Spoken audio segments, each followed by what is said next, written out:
Michael. Yes, Jane, thanks. Just the context of what Dominic was saying there. In the Kherson region, there is clearly something going on. We were saying yesterday that there's been a news blackout from Kiev, and they always do this when they're on the offensive, when they think they'll have something to report in a little while. And the situation on the ground, as we know it, is that the Russians are holding a line from Snehurivka to Milove, and they're trying to hold that line against Ukrainian attacks south, moving south against that line. And also, the Ukrainians are trying to get behind the defences of Kherson in the southwest. They're trying to get round the back of it, and they're putting pressure on the city itself. We knew that that was going on. We don't know what's new, although we can guess. And, for instance, the Russians have been saying on social media for weeks that the 63rd Mechanised Brigade, the Ukrainian 63rd, have been completely destroyed in this offensive. They don't exist anymore. Well, believe me, they do exist, and they're doing pretty well. We won't talk about what they're doing, but they're doing rather well, and they're moving quite quickly. And elsewhere, things are happening. So Ben Wallace was in Washington yesterday talking to Lloyd Austin, his counterpart in the States. That's unusual, a sudden trip at short notice. The RAF had an RC-135, a rivet joint as it's called. That's the surveillance aircraft. And it was in the Black Sea yesterday with 2 Typhoons riding shotgun to protect it.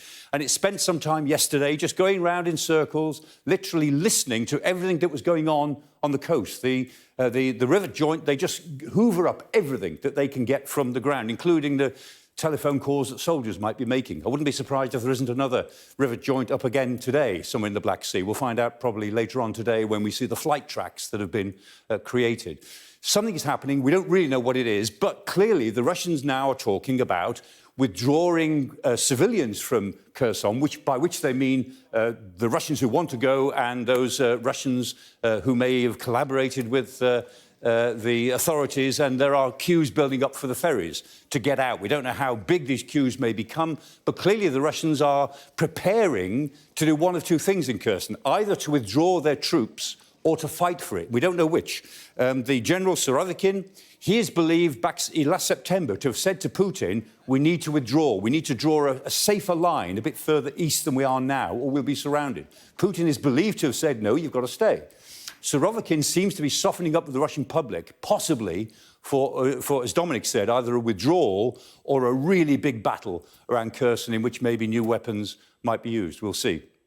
Meanwhile, the other front is still very active. Up in the northeast of the country, of course, the offensive that the Ukrainians launched at the end of August goes on. They've liberated Kharkiv, and the battle now is all about Crimea. The road north from Crimea, it's the P66, very big highway. It runs from Crimea north through Svatove and north to Troitska, right on the border of Russia. That is the main highway by which the Russians supply all of their forces further south in Luhansk and Donetsk. They can supply them from Russia, of course, but this is the main line. And there's a tremendous battle going on now for the P66, that highway. The Ukrainians have got it within artillery range. They're attacking parts of it. The Russians are digging in and hanging on at Svatove, and we'll see how they get on. But Crimea is also being surrounded on 2 sides at the moment by the Ukrainians. There's quite a fierce battle going on there. And a little bit further south, at Bakhmut, the Russians are pushing forward. This is the Wagner Group versus the 93rd Mechanised Infantry of the Ukrainians. They're making some progress at Bakhmut, but it's not going to do them all that much good unless they can push right further west, and they probably can't. So there's some really active fighting going on here. Of course, all our attention is in Kherson. That's strategically more important, but an awful lot of people are fighting ferociously at the moment for the P66 up there north of Crimea. So this battle, this war is entering a new phase. As we get towards the winter, the Ukrainians are making a big push to get their gains nailed down before the weather closes in and makes operations a bit more difficult for them. Jane, back to you. Michael, thanks very much. Well, coming up later here on Sky News, Michael is going to be asking your questions.